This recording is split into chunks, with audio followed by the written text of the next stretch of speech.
ஓம் சக்தி அங்காளம்மா, ஓம் சக்தி அங்காளம்மா, ஓம் சக்தி அங்காளம்மா. உலகம் பிறக்கும் முன் ஒரு நாழி முன் பிறந்தால், கலியுகம் பிறக்கும் முன் கால்நாழி முன் பிறந்தால், சூரியன் சந்திரன் இல்லாத நாட்டிலே முந்தி பிறந்தால், மூவரை ஈண்டெடுத்தால், செத்து பிழைத்தால், சிவனுக்கே பாரியானால், மாண்டு பிழைத்தால், மறுரூபமான மாயசக்தி எங்கள் ஆதிசக்தி, எங்கள் அங்காள பரமேஸ்வரி. சிவசிவை என்கிற தீவினையாளர், சிவசிவை என்றிட தீவினை மாலும், சிவசிவை என்றிட தேவரும் ஆவார், சிவசிவை என்னை சிவகதிதானே. 5 கரத்தனை யானை முகத்தினை இந்திரன் இளம்பரை போலும் ஏற்றினை, நந்தி மகந்தனை ஞான கொழுந்தினை புந்தியில் வைத்தடி போற்றுகின்றேனே. நீங்கள் பார்த்துங்கிறது உலக புகழ்பெற்ற 51 சக்தி பீடங்களில் தலைமை பீடமாக இருக்கின்ற மேல்மலையனூர் மயான காளியம்மனை தான் நீங்கள் பார்த்துட்டீங்க. மயானத்திலே அமைந்திருக்கிறாங்க இந்த காளி. அதனால் நிறைய பேர் வராங்க, பக்தர்கள் நிறைய பேர் கலந்துக்கிட்டு இந்த கோயிலுக்கு வரும்போதே அவனுடைய பேய், பிசாசு, பில்லி, சூன்யம், ஏவல், செய்வினை கூறாறு, துஷ்ட சக்தியால் பாதிப்பு, அம்மானுஷி சக்தியால் பாதிக்கப்பட்டவங்க அத்தனை பேருக்கு அம்மா விடுதலை தர இடத்துல இருந்துட்டுருக்காங்க. இந்த கலியுகமே பார்த்திங்கன்னா துஷ்ட சக்தியால் பிடிபட்டு தான் நிறைய பேர் பிரச்சனையில் சந்திச்சிட்ருக்காங்க. இது மயான இடத்துல அமைந்திருக்கிறது. ஏன்னா சிவனுக்கே பிரம்மகத்தி தோஷம் நீக்கப்பட்ட சில ஸ்தலம் பார்த்திங்கன்னா இதுதான் மேல்மலையனூர் தான். அம்மா சிவனுக்கு பிடித்த பிரம்மகத்தி தோஷம் நீக்கப்பட்டு காளியாக உட்காந்துட்ருக்காங்க தான் நீங்கள் பார்த்துட்ருக்கீங்க. இந்த காளிக்கு தான் இவ்வளோ பெரிய பூஜைகள் எல்லாமே மாசி மாதம் திருவிழா 13 நாட்கள் சிறப்பாக நடைபெற்றது. எக்கச்சக்கமான பக்தர்கள் கலந்துக்கிட்டாங்க. அத்தனை பேருக்கும் அம்மாவுடைய ஆசீர்வாதம் நிச்சயமாக கிடைக்கும். இந்த கோயிலுக்கு அடிக்கடி போயிட்டு இருந்தீங்கன்னாவே உங்கள் கெட்ட சக்திகள், தீய சக்திகள், அம்மானுஷ சக்திகள் அத்தனைக்கும் அம்மா விடுதலை கொடுத்துட்ருக்காங்க. பேய்களுக்கு அதிகாரி, பில்லி சூனிகளுக்கு அதிகாரி. அதனால தான் இந்த மயானத்திலே உட்காந்துட்டு பரிகாரம் பண்ணுறவங்களுக்கு அத்தனை பேருக்குமே நிரந்தர தீர்வு கிடைச்சிருக்கு. நிறைய பேர் வந்துட்டுருக்காங்க. அம்மானுஷா பாதிக்கப்பட்டவங்க நிறைய பேர் இப்போ பார்த்துட்டு வந்துட்டுருக்காங்க. மேல்மலையனூர் கோயில் எங்கே இருக்குது அப்படின்னு தேடி பார்த்து வந்துட்டுருக்காங்க. அத்தனைக்கும் அம்மா விடுதலை பண்ணிகிட்டு இருக்காங்க. மேற்கொண்டு பார்த்தீங்கன்னா குலதெய்வ வழிபாடு, பித்ரு தோஷம், கிரகங்களால் ஏற்படுகின்ற பாதிப்புகள் எத்தனைக்குமே அம்மா விடுதலை பண்ணுற இடத்துல எடுத்துகிட்ருக்காங்க. அதனால தான் அமாவாசை இருட்டு கிரகத்தில் தான் அமாவாசைக்கு நம்ம கூட்டு பிரார்த்தனை எல்லாமே பண்ணிகிட்டு இருக்கோம். பக்தர்கள் அனைவரும் சேர்ந்து என்ன பண்ணணும், அமாவாசை டைமில் கிரகங்கள் எல்லாமே ஸ்டாப் ஆகிடுது. அந்த இடத்துல எதுவுமே இருக்காது, வெளிச்சமே இருக்காது. இருட்டான இடத்துல தான் நம்ம உட்காந்து கூடி அம்மா உட்காந்து அந்த சக்தியை நம்ம எடுத்துக்கிட்டு தான் வந்திருக்கோம். இதில் என்ன பதிவுகள் கொடுக்குறேன்னு சொன்னால், அமாவாசைக்கு வர்றவங்க என்ன மாதிரி இருக்கணும் அப்படிங்கிறத நம்ம பதிவுகள் கொடுக்க போகிறோம். ஏன்னா நிறைய பேர் வராங்க, இந்த கோயிலுடைய ஐதீகம் என்னன்னே தெரியாமல் போயிடுறாங்க. நிறைய பேர் பார்த்திங்கன்னா படுத்து தூங்குறாங்க. இங்கே அதுக்காக வந்திருக்கோம். ஒரு அற்புதமான இடம். அமாவாசை டைமில் உட்காந்து நம்ம அந்த கிரகங்களுடைய அம்மனுடைய அந்த சந்தனுடைய பவரானது, கதிர்வீச்சானது நம்ம உடம்புல படணும். அந்த கதிர்வீச்சு படும்போது நம்மளுக்கு எல்லாமே ஆக்டிவேஷன் ஆக ஆரம்பிச்சிடும். அதே ஒரு வீட்டில் இருந்தனா கூட நம்ம அமாவாசைக்கு கண் வீழ்ச்சி இருக்க மாட்டோம். நம்ம வந்திருக்கிறோம் அம்மாவுக்காக. ஊஞ்சல் தாலாட்டு இதுமாரி பக்தர்கள், ஏராளமான பக்தர்கள்லாம் அந்த மாசி மாதத்தில் கலந்துக்கிட்டாங்க. அம்மாவே அங்கேருந்து சிலையே எடுத்துகிட்டு வந்தாங்க. அதான் நீங்கள் பார்த்துட்ருக்கீங்க. சேலத்துக்காரங்க சிலையை வடிவமைத்து எடுத்துகிட்டு இங்கே ஆட்டம் சந்தோஷத்தோடு எடுத்துகிட்டு போயிட்டு குளிக்க வச்சு, அக்னி குளத்தில் குளிக்க வச்சு இங்கேருந்து எடுத்துகிட்டு போகிறாங்க. அதனால் ஆதிக்கடவுளே அதுதான். நிறைய பேர் கோயில் பிரதிஷ்டை பண்ணணும், கோயில் நம்ம ஒரு விரிவாக்கம் பண்ணால் கூட என்ன பண்ணுவாங்கன்னா, இங்கே தான் சாமி ஊஞ்சல் தாலாட்டெலாம் பாடி குளிக்க வச்சு இங்கேருந்து சக்தியின் பிறப்பிடமாக இருக்கிறதால இங்கேருந்து செஞ்சு தான் எடுத்துகிட்டு போவோம். அதனால தான் நிறைய பேர்கள் இப்போ புதுசாக கோயில் கட்டவங்க கூட பாருங்கள், இங்கே தான் புத்து மண், அம்மனுடைய அந்த தண்ணி, அக்னி கொடுத்த தண்ணியிலேருந்து எல்லாம் எடுத்துகிட்டு போயிட்டு பிரதிஷ்டை பண்ணி அதுக்கப்புறம் அம்பாளுக்கு தண்ணி ஊற்றி அதுக்கப்புறம் உட்கார வைக்கிறாங்க. காரணம் என்னென்னா, இந்த சக்தியானது மலையனூரில் இருக்கிற சக்தி பிரபஞ்ச சக்தி எல்லா இடத்துக்கும் வரணும். அம்மா உயிரோட்டம் இருக்கணும். அந்த உயிருக்கு சிலையே இருந்தாலும் அந்த உயிருக்கு உயிரோட்டம் கொடுக்கணும். அந்த உயிரோட்டம் கொடுக்குதுன்னா அது எங்கே வருதுன்னா, இங்கே வந்தால் தான் நமக்கு இந்த தலைமைப்படத்துலேருந்து எடுத்துகிட்டு போய் வச்சா நமக்கு அம்மா உயிரோடு இருப்பாங்க. அங்கே சித்தி விளையாட்டு பண்ணுவாங்க. ஏன்னா மலையனூருக்கு மட்டும் அம்மா இல்லை, எல்லா இடத்துலையும் போய் அங்காளம்மனை உடுக்கிய வர்ணிச்சா போதும், அங்காளம்மா ஆடுவாங்க. பார்த்திங்கன்னா ஒரு 50 பேர் 100 பேர் இருக்கிற கூட்டத்தில் அடித்து பாருங்கள், கிட்டத்தட்ட ஒரு 10-20 பேராவது சாமி அங்காளம்மா நான் வந்திருக்கேன், மேல்மலையனூர் அங்காளம்மா தான் இப்போ இங்கே வந்துட்டுருக்கேன் அப்படின்னு சொல்லுவாங்க. அப்போ சக்தியின் பிறப்பிடம் இங்கேருந்து தான் ஆரம்பிச்சிருக்கு. அதனால தான் பல எல்லைகளில் சுற்றி வந்துட்டுருக்கு. அதனால தான் என் எல்லைக்கு வாங்க, என் எல்லைகளை வந்தீங்கன்னா உங்களுக்கு உண்டான பிரச்சனை அத்தனையுமே நான் தீர்வு கொடுக்குற இடத்துல இருக்கிறேன்னு சொல்லிட்டு அம்மா சொல்கிறாங்க. அதனால தான் அம்மானுஷ சக்தியால் பாதிக்கப்பட்டவங்க, தீய சக்திகள், கெட்ட சக்திகள், பேய், பில்லி, சூன்யம் எல்லாமே அதிகாரி அம்மா தான். அதனால தான் இந்த இடத்துல போனால் அத்தனைக்குமே தீர்வு கிடைக்குது. நாங்களும் நிறைய எக்கச்சக்கமான பேய்கள், ஓட்டாத பேய் இல்லை, எல்லாரையும் ஓட்டிட்டு அம்பாவை அப்படியே இறக்கி விடுவோம். அம்மா வந்து அப்படியே சாதாரணமாக இறங்குவாங்க. இது எங்கேயுமே பார்க்க முடியாது. ஏன்னா ஒரு 48 நாள் விரதம் இருந்து என் மேலே வருவாங்களான்னு நினச்சி நிறைய பேர் வந்து விரதம் இருந்துலாம் வராங்க. அவங்க மேலே இறங்காத அம்மா பேய் ஓடணுன்னு அம்மா வந்து இறங்குவாங்க. அந்த பேய்களே சொல்லும், இது மலையனூர் எல்லைக்கு தான் வந்திருக்கிறேன், அதனால் என்னை பிடிச்ச அத்தனைகளும் போயிட்டு அம்மாவை வந்து இறங்குவாங்கன்னு சொல்லுவாங்க. அப்படியே இறங்கும். அந்த மாதிரி ஒரு தலம் வந்து பார்த்துட்ருக்கீங்க. அம்மா வந்து அந்த ஊர்லேருந்து எடுத்துகிட்டு வந்து சிலையை வந்து வர்ணித்து எங்கே எவ்வளோ ஜோடிச்சு பிரம்மாண்டமாக கொண்டு போகிறாங்க பாருங்கள். கிட்டத்தட்ட ஒரு 2 பஸ்ஸு கிட்டத்தட்ட வந்திருப்பாங்க. சாமியார் வந்து ஆடிக்கிட்டு அதான் நீங்கள் பார்த்துட்ருக்கீங்க. அருள்வாக்கு வந்து கொடுக்கும். அந்த சாமிகள் வந்து அருள்வாக்கு கொடுக்குறது அவ்வளோ பிரம்மாண்டமாக இருக்கும். அதான் நீங்கள் பார்த்துட்ருக்கீங்க. இதுமாரி ஆட்டம் பாட்டத்தோடு சந்தோஷத்தோடு எடுத்துகிட்டு போகும்போது அம்மா வந்து இந்த வருஷம் ஃபுல்லாகவும் அவங்களுக்கு தேவையானது அத்தனையுமே கொடுப்பாங்க. நீங்கள் வந்து போகிறவங்களுக்கு தான் தெரியும். ஏன்னா கிட்டத்தட்ட பார்த்தீங்கன்னா ஒரு 2-3 லட்ச ரூபாவும் செலவு பண்ணிட்டு தான் இங்கே வந்து போகணும். ஏன்னா அந்த சிலையை வந்து சாதாரணமாக எடுத்துகிட்டு வர முடியாது. அம்மாவுடைய காளி வேஷத்தை பார்த்துட்ருக்கீங்க, ஆடிட்டுருக்காங்க பாருங்கள். சின்ன குழந்தையிலேருந்து காளி வேஷம் போட்டு ஆடிட்டு இருக்காங்க. அதான் நீங்கள் பார்த்துட்ருக்கீங்க. அதனால் அங்கே வந்து போய் கொடுக்கும்போது அருள்வாக்கு வந்து அவ்வளோ சூப்பராக சொல்லுவாங்க. அம்மா வந்து இறங்கி அருள்வாக்கு கொடுத்து என்ன தேவையோ அந்த ஏரியாவை வந்து கவர் பண்ணுவாங்க. அதனால தான் இந்த இடத்துல பல ஊர், பல சாமியார்கள், பல சாமிகள்லாம் வந்து இந்த இடத்துல வந்து போகுது. புதுசாக சிலையை பிரதிஷ்டை பண்ணாங்கன்னா கூட இங்கே வந்து அக்னி குளத்தில் குளிப்பாட்டி அதுக்கப்புறம் அம்மனுக்கு ஜோடித்து இங்கே தான் எடுத்துகிட்டு போவாங்க. அதேமாதிரி மாதம் ஊஞ்சல் தாளாட்டு பாருங்களாம் கூட இங்கே வந்து சாதாரண நாளில் வந்து ஊஞ்சல் தாளாட்டு இங்கேயும் வந்து சாமியை வந்து தாளாட்டு பாடி எடுத்துகிட்டு போனால் சிறப்பாக இருக்கும். அந்த கோயிலே வந்து இன்னும் விரிவாக்கம் அதிகமாகும். ஏன்னா வந்து இப்போ வந்து அம்மா சொன்னால் தான் நமக்கு நல்லது நடக்கிறது எல்லாமே வந்து. ஏன்னா அருள்வாக்குங்கிறது அம்மா மூலியமாக தான் நம்ம கேட்டு தெரிஞ்சிக்கக்கூடிய இடத்துல வந்துட்டுருக்கோம். அதுதான் பல சாமியார்கள்லாம் வந்துட்டுருக்காங்க. இங்கே பரிகாரம் பண்ணுறதுக்கு நிறைய சாமியார்கள்லாம் வந்து பரிகாரம் பண்ணிட்டு போகிறாங்க. ஏன்னா இந்த சுடுகாட்டையிலே பண்ணும்போது அவ்வளோ பவர் கிடைக்கும். இதில் என்ன சொல்கிறேன்னா நம்ம அமாவாசைக்கு வர உண்டான குறிப்புக்கு தான் கொடுக்குறோம். என்ன கொடுக்க போகிறோம்னா, தூங்காதீங்க தயவுசெய்து. தூங்குனீங்கன்னா வந்து அதில் எந்த சக்தியும் உங்களுக்குள்ளே வராது. நீங்கள் பிரச்சனையோடு தான் வரீங்க, பிரச்சனையோடையே போகிற மாதிரி இருக்கும். அதனால் தூங்கக்கூடாது. அன்று ஒரு நாளாவது அம்மானுக்காக வந்து விரதம் இருக்கணும். ஊஞ்சல் தாளாட்டு 6 மணிக்கெல்லாம் வந்து பார்த்திங்கன்னா உள்ளே வந்துடணும். உள்ளே வந்துட்டு உட்காந்துடணும், இடம் பிடிச்சி உட்காந்துடணும். 12 மணிக்கு ஊஞ்சல் தாளாட்ட முடியும். அது வரைக்கும் உட்காந்துட்டு அம்மனுடைய தியான மந்திரங்கள், மூல மந்திரங்கள், என்னென்ன மந்திரங்கள் உங்களுக்கு தெரியுமோ அந்த மந்திரங்கள் உச்சரிக்கலாம். நாங்கள் அந்த மந்திரங்கள்லாம் கொடுக்குறோம். அந்த மந்திரங்கள் உச்சரிக்கலாம். இல்லைங்க எங்களுக்கு மந்திரங்கள்லாம் தெரியல அப்படின்னு சொன்னால் நீங்கள் எதற்காக வந்திருக்கீங்களோ அந்த தடையை விலகிக்கூடன்னு சொல்லிட்டு நீங்கள் அதையே மந்திரங்களாக சொல்லி கொடுக்கலாம். திருமணம் நடக்க வேண்டும், என்னுடைய மகனுக்காக நான் திருமணத்துக்காக தான் வந்திருக்கிறேன், அந்த திருமணத்தை நடத்தி கொடுன்னு சொல்லிட்டு கேட்கலாம். மனதோறும் அப்படியே கேட்டுகிட்டே வரலாம். மேற்கொண்டு வந்து குழந்தை பாக்கியம் வேணுமா, குழந்தை பாக்கியத்துக்காக தான் வந்திருக்கிறேன், என்னுடைய குழந்தைக்கு எனக்கு வந்து என் குழந்தை வந்து வேணும். மேற்கொண்டு பார்த்தீங்கன்னா இந்த யார் வந்து கேட்குறீங்களோ அவங்களே வரணும். அவங்க வர்றது தான் சிறப்பு. ஏன்னா அம்மா வந்து என்ன நினைப்பாங்கன்னா, நீ உனக்காக வரல, உன்னுடைய கர்மாவானது பிரிச்சிருக்குன்னு தான் அங்கே வர. அதனால் அவங்க பிள்ளைகளை எடுத்துடுவாங்க. உங்கள் பிள்ளைகளை வந்து இங்கே உட்காந்து சன்னதியில் வந்து எனக்கு வேணும்னு கேட்க சொல்லுங்கள். நிச்சயமாக அம்மா தருவாங்க. அவங்க கர்மாவை அவங்களோட தான் தீர்க்க முடியும். உங்களால் தீர்க்க முடியாமல் தான் இந்த இடத்துக்கு வரீங்க. நிறைய பேர் பார்க்குறேன், நான் வந்து கல்யாணம் பண்ணுறவங்க கூட பார்த்தீங்கன்னா அவங்க அப்பா அம்மா வந்து கட்டிட்டு போகிறாங்க. பிள்ளைகள் வர முடியலைங்க. பிள்ளைகளை வர வைக்கணும். அவங்களுக்கு தானே தேவை, அவங்களுக்கு தானே தேடிட்டு இருக்கீங்க. பல இடத்துல பொண்ணு பார்த்துட்ருக்கீங்க, அமையல. அப்போ வந்து யார் கட்டணும்?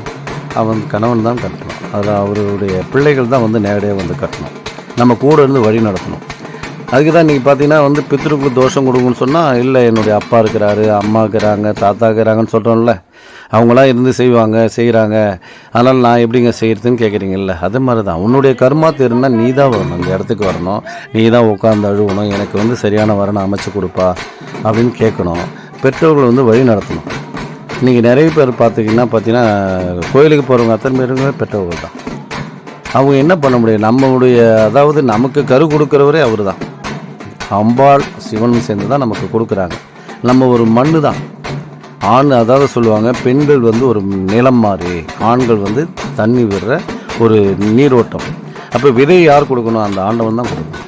அந்த விதையை கொடுக்குறது தான். அதுதான் பார்த்தீங்கன்னா எனக்கு திருப்பதி வேண்டுதலுக்காக போயிருக்கேங்க. குழந்தை பாக்கியம் வந்து அங்கே போனவொன்னு தாங்க எனக்கு குழந்தை தங்கச்சின்னு சொல்லுவாங்க. மலையனூர் கோயிலுக்கு போயிட்டு வந்த பிறகு தாங்க எனக்கு அந்த குழந்தை தங்கச்சி. அப்போ யார் விரதம் இருக்கணும், யார் வந்து செயல்படுத்தணும், யார் வந்து அங்கே வந்து நிற்கணும்? வேண்டப்பட்டவங்க தான் வந்து நிற்கணும். வேண்டப்பட்டவனா யாருக்கு தேவையோ அவங்க தான் வந்து நிற்கணும். அவனுடைய கர்மாவானது கழிகிறதுக்கு அவன் தான் வந்து நிற்கணும். நம்ம கேட்டுட்டு போகணும்னு சொன்னால் அது முறை கிடையாது. நிறைய பேர் பார்க்குறேன். 100க்கு 80 பேர் அந்த தவறு தான் செய்கிறீங்க. தவறுதல் செய்யாதீங்க. ஏன்னா அவன் கர்மாவை அனுபவிச்சுக்கிட்டு தான் இந்த இடத்துக்கே வரும். ஒரு கோயிலுக்கு வராங்கன்னா எப்போ வருவாங்க தெரியுங்களா? திருமணம்லாம் நடக்க முடியாமல் பல இடத்துல சுற்றி பார்த்துட்டு 10 20 பொண்ணு 30 பொண்ணெல்லாம் நான் பார்த்துட்டுங்க ஐயா, அமையவே இல்லை ஒன்றுன்னு சொல்லும் போது அவங்களே வந்து நிற்பாங்க, கண்ணு விட்டு அழுவாங்க. குடும்பத்தோடு நிற்கணும். அவங்கள வந்து வழி நடத்துறது தான் நம்ம பெற்றோர்கள் எல்லாமே. அதனால தான் இன்றைக்கி பெற்றோர்கள்லாம் பார்த்திங்கன்னா நிறைய பேர் தவிச்சிட்டு தனித்தனியாக தனி மரமாக இருக்கிறாங்க.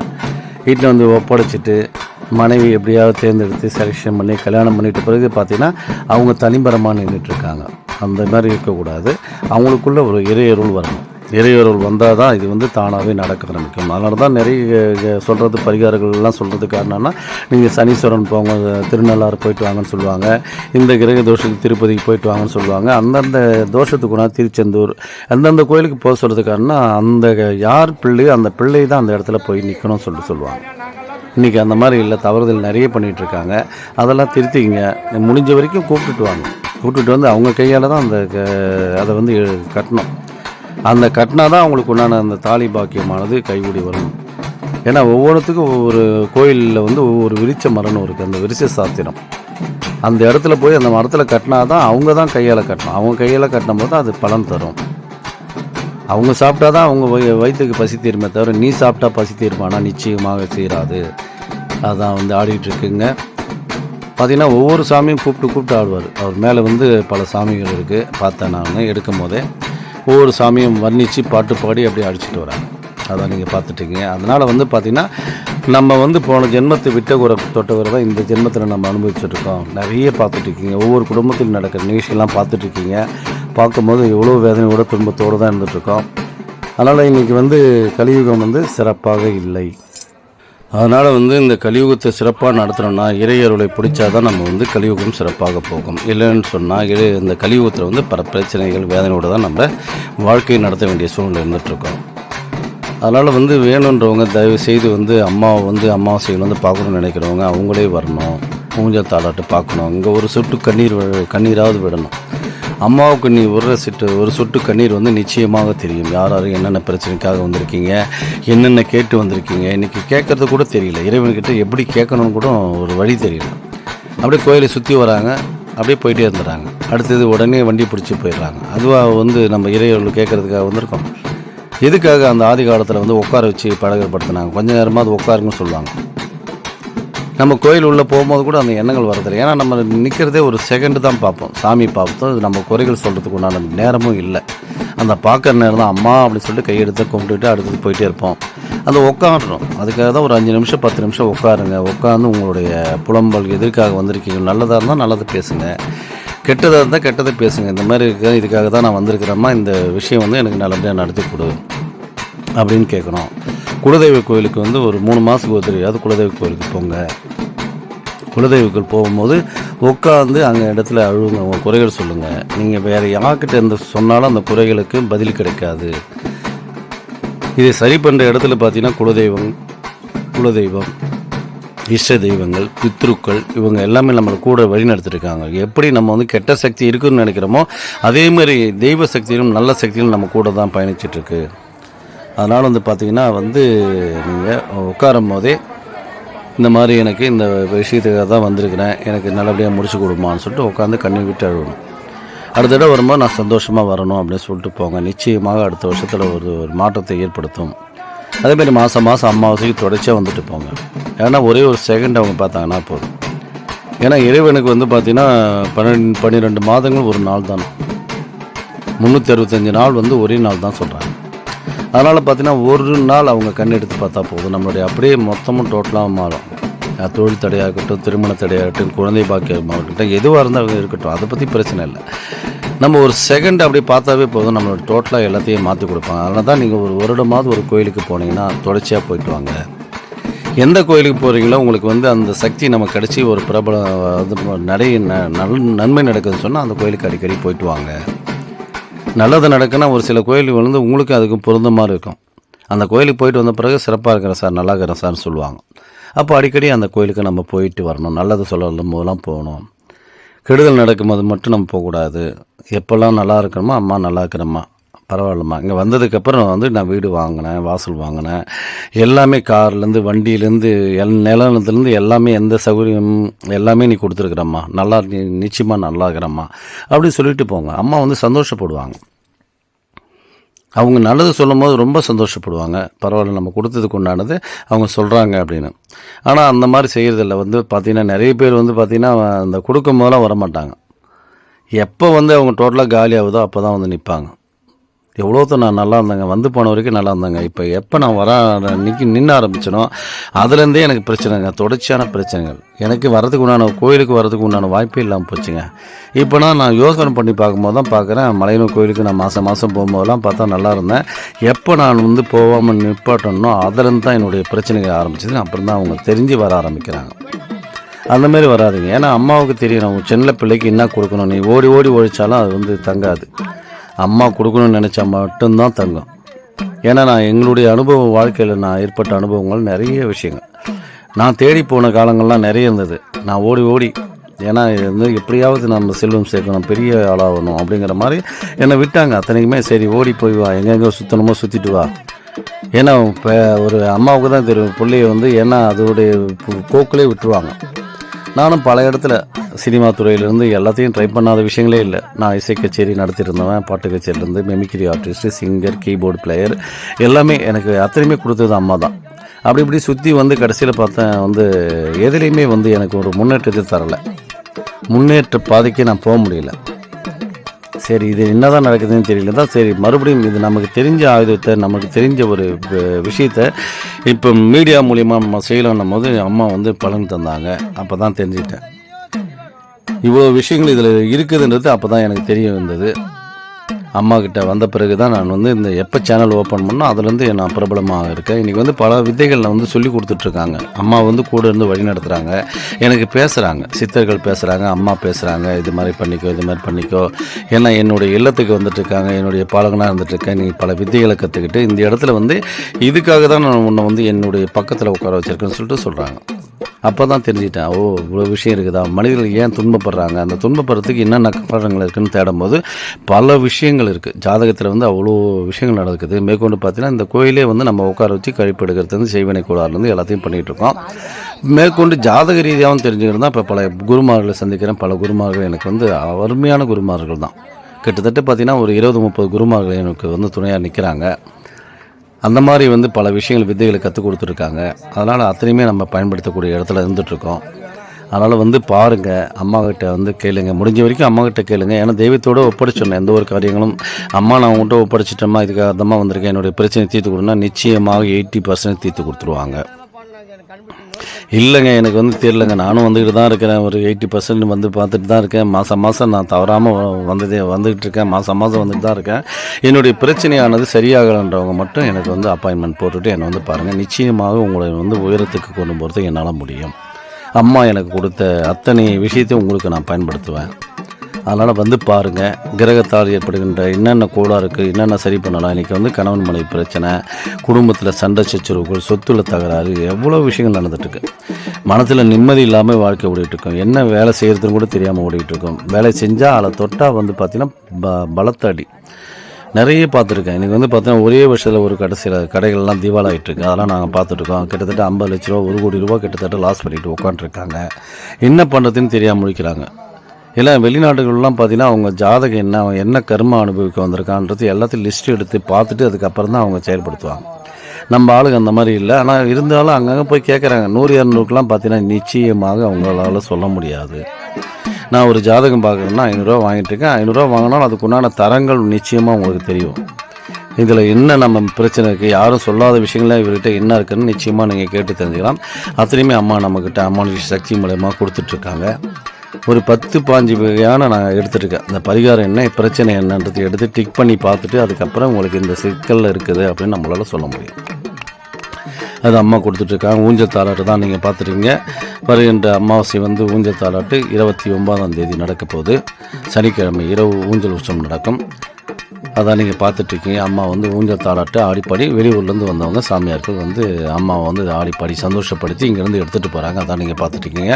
அதனால் ஒரு கோயில் கட்டினா கூட வந்து அங்கேருந்து அதாவது அக்னி குளத்து தீர்த்த தண்ணி, புத்து மண் மேற்கொண்டு என்னென்ன வேணுமோ இங்கேருந்து எடுத்துகிட்டு போங்க. எடுத்துகிட்டு போய் உட்கார வைங்க. தகுடெல்லாம் உட்கார வச்சு அம்மாவுக்கு வந்து பிரதிஷ்டை பண்ணுங்கள். அம்மா உயிரோட்டம் அந்த இடத்துல இருக்கணும்னு நினச்சி செய்யுங்க. நிச்சயமாக அம்மா வந்து வருவாங்க.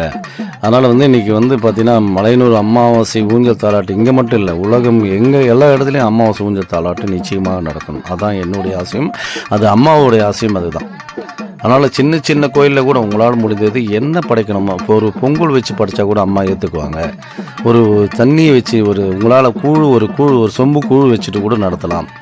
இப்படி தான் நடத்தணுன்றது பெரிய பிரம்மாண்டமாக நடத்தணும்னு அவசியம் இல்லை. நிறைய பேர் கேட்குறீங்க, கும்பங்கொட்டி நடத்துறது எப்படிங்க ஐயான்னு சொல்லி கேட்குறீங்க. கும்பங்கொட்டத்துனா ஒன்றும் இல்லை, அந்த கருவாட்டு குழம்பு முட்டை சாதத்தில் வந்து வச்சு, ஏன்னா இது அம்மாவுடைய அவதாரம் இல்லையா, அதனால் முட்டை கறி நம்மளால் முடிஞ்சது ஒரு சின்னதாக சாம்பிள் செஞ்சால் கூட சின்னதாக செஞ்சால் கூட போதும். அதை பிடிச்சி நீங்கள் அப்படியே ஊஞ்சல் தாளாட்டெலாம் முடிஞ்ச பிறகு உருண்டையாக பிடிச்சி வரவங்களுக்கு அத்தனை பேருக்கும் கொடுங்க. நிச்சயமாக அம்மாவுடைய என்ன நினச்சி வந்தாலும் அதனுடைய பலன் நிச்சயமாக கொடுப்பாங்க. அந்த கோயிலுடைய வளர்ச்சி நிச்சயமாக இருக்கும். அன்னதானங்கள் முடிஞ்ச வரைக்கும் ட்ரை பண்ணி போடுங்க. யாருன்னா உபயதாரர்கள் போட சொல்லுங்கள். நிச்சயமாக ஒவ்வொரு மாதமும் நீங்கள் எழுத்து நடத்த வந்து நான் செய்கிறேங்க ஐயா, இந்த மாதம் அமாவாசை ஊஞ்சல் தாளாட்டுக்கு அன்னதானங்கள் நான் போடுறேன்னு சொல்லிட்டு அவங்களே வருவாங்க. அதனால் ஆரம்பிக்கிறது உங்களுடைய இதுவாக இருக்கணும். மேற்கொண்டு ஒரு மாதமும் ஏதோ ஒரு விதத்தில் யாருன்னா ஒருத்தவங்க செய்வாங்க. நிச்சயமாக அம்மா வந்து அருள் கொடுப்பாங்க. அந்த இடத்துல வந்து நீங்கள் என்ன பண்ணீங்கன்னா கும்பம் கொட்டி அதுக்கு சாதத்தை வர்றவங்களுக்கு என்ன பிரச்சனைக்காக வந்திருக்காங்களோ அம்மா வேண்டி நினச்சிக்கிட்டு அவங்களுக்கு கொடுங்க. நிச்சயமாக அந்தந்த இடத்துலையும் அந்தந்த பிரச்சனை சால்வ் ஆகும். அதான் அம்மா வந்து ஊஞ்சல் தாளாட்டு பாடி சந்தோஷப்படுத்திட்டுருக்காங்க. அதான் நீங்கள் பார்த்துட்ருக்கீங்க. அதனால் முடிஞ்ச வரைக்கும் வந்து ஊஞ்சல் தாளாட்டு அங்கங்கே பண்ணுங்கள். நீங்கள் வந்து பார்த்துட்டு கூட போங்க. ஏன்னா வந்து நம்ம நடத்துகிற இடத்துல வந்துட்டுருக்கோம். நிறைய பேர் வந்து இங்கே வந்து பார்த்திங்கன்னா 1,00,000 பேர் தான் வர முடியும்னா 1,00,000 பேர் தான். இங்கே இப்போ 10,00,000 பேர் அமாவாசை வந்து கலந்துக்கினா நிச்சயமாக முடியாது. அப்போ அந்தந்த இடத்துலையும் நம்ம ஊஞ்சல் தாளாட்டு பண்ணுறக்கூடிய இடத்துல வந்துட்டுருக்கோம். அதனால் அம்மாவை வந்து மற்ற நாளில் இட்டுன்னு வந்து இதுமாரி அம்மாவை தாளாட்டு பாடி அம்மாவை குளிக்க வச்சு அதுக்கப்புறம் இட்டுமாங்க. வருஷத்துக்கு ஒரு தடவையாவது இதுமாதிரி செய்யுங்க. செஞ்சிங்கன்னா நிச்சயமாக அங்கே சக்தி வந்து எல்லா எல்லையை கடந்துருக்கும். இன்றைக்கி வந்து எல்லை கடந்து தான் வந்துட்டுருக்காங்க. நிறைய பேர் பார்த்துட்ருக்கேன். மலேசியா, சிங்கப்பூர், அமெரிக்கா எல்லா இடத்துலேருந்து நமக்கு ஃபோன் கால்ஸ் வருது. மேற்கொண்டு பார்த்தீங்கன்னா மாவட்டம் வரையாக வந்துட்டுருக்கு. ஐயா நான் வந்து பார்க்கணும் ஐயா, அம்மா வந்து இப்போ தான் எங்களுக்கு தெரியும், இவ்வளோ நாளாக எங்களுக்கு தெரியாது. 51 சக்தி பீடங்கள் தலைமை பீடமாக இருக்கிறது இப்போ தான் ஐயா தெரிஞ்சுக்கிட்டு வராங்க. இங்கே வந்தால் அவங்களுடைய பிரச்சனை நினச்சிட்டு தான் வராங்க. அதனால் வந்து பல கோடி மக்கள் இப்போ வர வேண்டிய இடத்துல வந்துட்டுருக்காங்க. சிவனும் சக்தியும் சேர்ந்துருக்கிற இடம் ஒரே இடம் பார்த்தீங்கன்னா இதுதான். சக்தி வந்து சிவன் சக்தி எதுக்கு சொன்னால் உருவச்சிலையோடு, மற்ற எல்லா இடத்துலையும் லிங்கமாக தான் இருப்பார் ஈஸ்வரன். இங்கே அம்மாவும் சக்தியும் சிவனும் அங்கே வந்து பக்கத்தில் சக்தியை உட்காந்த மாதிரி இருப்பாங்க. அவருடைய பிரம்மன் தலையை வந்து மெரிச்ச மாதிரி உட்காந்துட்டு இருப்பாங்க. ஏன்னா பிரம்மன் ஆணவம் கொண்டு அவங்களே வந்து அடக்கி வச்சுருக்காங்க. அதனால் அவங்களுக்கு தான் தெரியும் பிள்ளைகளுக்கு என்ன கொடுக்கணும் என்ன கொடுக்கக்கூடாதுன்னு சொல்லிட்டு. அதனால் பல விஷயங்களை மந்திரம் எல்லா விஷயங்களும் நம்ம கொடுத்துட்ருக்கோம். அம்மனுடைய மூல மந்திரங்கள், அம்மனுடைய காளி மந்திரங்கள், கட்டு மந்திரங்கள் வந்து நம்ம புக்கு கொடுத்து ஒரு 500 ரூபா புக்கு கொடுத்துட்ருக்கேன். அந்த மந்திரங்கள்லாம் வந்து நீங்கள் பயன்படுத்தலாம். நைட்டில் படுக்கும்போது கூட என்ன மந்திரங்கள் சொல்லணும்னு இருக்குது. இந்த பிரபஞ்சமே வந்து மந்திர சக்தியால் சக்கரங்களால் ஆக்கப்பட்டிருக்கு. இந்த கலியுகம் வந்து நம்ம பயன்படுத்துகிற இடத்துல வந்துட்டுருக்கோம். அதனால் எந்த ஒரு குழு எடுத்தாலும் அதை குறிச்சி வந்து இதயம் கட்டு, கடுகுவன, பச்சை கட்டு, மிருகத்தை கட்டு, ஓம் காளி, ஓம் ருத்ரி, ஓங்காரி, ஆங்காரி அடங்கின கட்டினை, சபையை கட்டு, சத்துரை கட்டு, எதிரியை கட்டு, எங்கேயும் கட்டு, சிங் வங் லங் லங், ஓம் சிவாய நம, ஓம் ஸ்ரீம் கிளீம் வாம நம சிவாய. இந்த சேனலுக்கு எல்லாமே லைக் பண்ணுங்கள், சப்போர்ட் பண்ணுங்கள், ஷேர் பண்ணுங்கள். நன்றி, வணக்கம். மேல்மலையின் தலைமை பூசாரி பூபதி ராஜா.